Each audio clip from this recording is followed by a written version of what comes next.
காலையில இருந்து உடம்பு சரியில்லை, ரொம்ப முடியலங்க. ஹாஸ்பிட்டல் கூட்டிட்டு போறீங்களா? ஏய், சாதாரண ஜுரத்துக்கு யாராவது ஹாஸ்பிட்டல் போவாங்களா?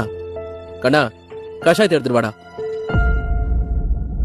காலையில இருந்து 2 தடவை கஷாயம் கொடுத்திருக்கேன்ப்பா.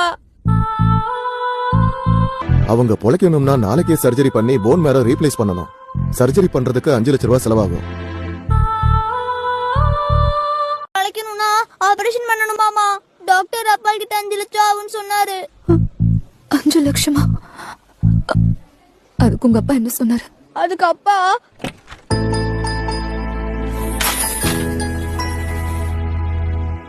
ஒரு நிமிஷம் கூட யோசிக்காம எல்லா காசும் கட்டிட்டாருமா.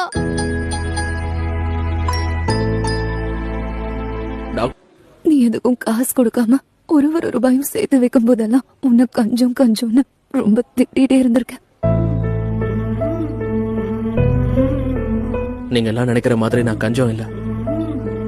இங்க குடும்பம் நடத்துற எல்லா மிடில் கிளாஸ் புருஷங்க மாதிரி தான் நானும்.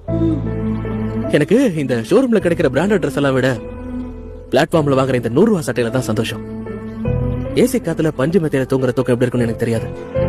டெய்லி நைட் ஷிஃப்ட் முடிச்சுட்டு டயர்டா வீட்டுக்கு வரும்போது நீ செஞ்ச சாப்பாடை சாப்பிட்டு வெறும் தரையில ரொம்ப நிம்மதியா தூங்குவேன் நானு.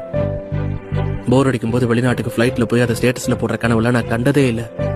ஊர் திருவிழாக்கு கவர்மெண்ட் பஸ்ல உன் பக்கத்துல உட்காந்துட்டு வருஷத்துக்கு ஒரு தடவை போயிட்டு வரதுல சந்தோஷப்படுற சின்ன வாழ்க்கை என்னது. இந்த சின்ன குருவி கூட என்னைக்கோ நாளுக்கு வீசுற இப்படி ஒரு புயல் காத்துல ஒரு துளி அளவு கூட செஞ்சிடாம இருக்க எவ்வளவு வேணாலும் கஷ்டப்பட்டு காப்பாத்த நான் தயாரா இருக்கேன்.